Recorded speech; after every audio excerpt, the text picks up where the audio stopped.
অনেক দিন পরে ভিডিও বানাচ্ছি। আজকে করবো ইলিশ মাছ। এই মাছটা ধুয়ে রেখেছি আমি, এবার ভেজে নিচ্ছি। নুন হলুদ দিয়ে মাছটা ভেজে নিচ্ছি। তোমরা সবাই দীপালির পাশে থাকবা। আমি কি বলতে চাচ্ছিলাম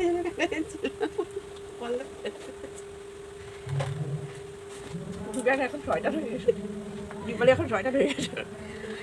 এই কথা তো উঠবে, এটা কেটে দেবা। কড়াই বসিয়ে দিয়েছি, কড়াইতে তেল দিয়ে দিচ্ছি, মাছটা হালকা করে ভাজবো। তোমরা এইভাবে করে খেয়ে দেখবা, খুব ভালো লাগবে, ঠিক আছে? সর্ষে আর পোস্ত দিয়ে করব মাছটা। দীপালি দারুণ হয়েছে, দারুণ। এই তাহলে আমি তেল গরম হয়ে গেছে, এবার মাছটা ভেজে নিচ্ছি।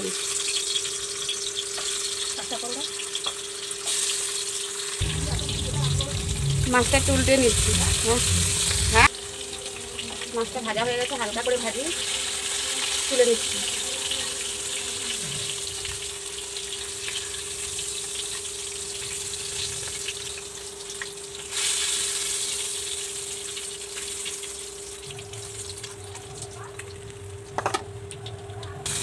এখানে আমি সর্ষে পোস্ত আর কাঁচা লঙ্কা পেস্ট করে রেখেছি।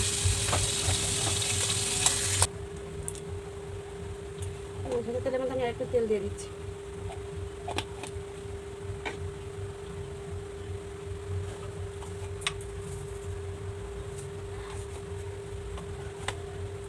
দিচ্ছি কালি জিরা ফোড়ন।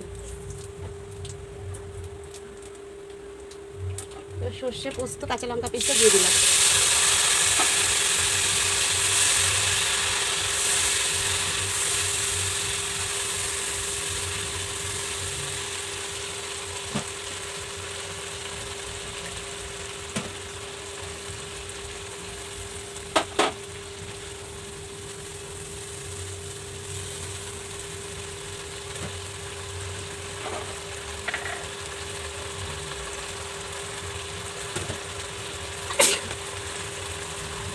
দিচ্ছি পরিমাণ মতন হলুদ,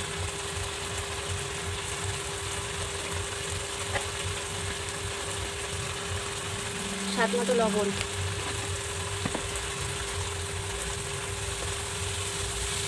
ভালো করে মশলাটা কষিয়ে নিচ্ছি।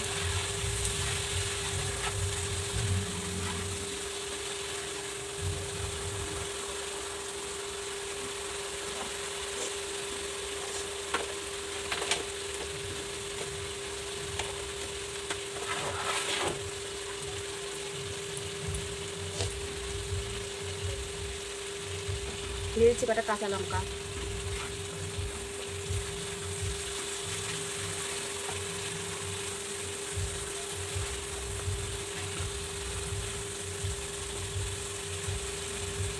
জল দিয়ে দিচ্ছি, মশলায় তেল ছেড়ে দিয়েছে, জল দিয়ে দিচ্ছি।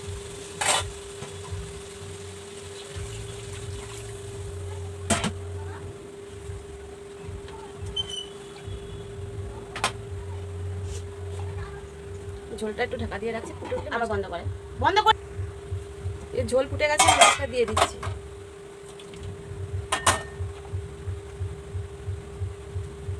দিয়ে 10 মিনিট ঢাকা দিয়ে রাখছি। 10 মিনিট পরে দেখাচ্ছি আমাদের।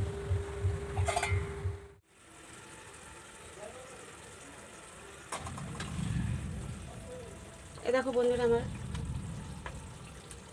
মাছ হয়ে গেছে। এবার উপর থেকে একটু কাঁচা তেল দিয়ে দিচ্ছি। কাঁচা তেল দিয়ে আমি ঢাকা দিয়ে রাখছি।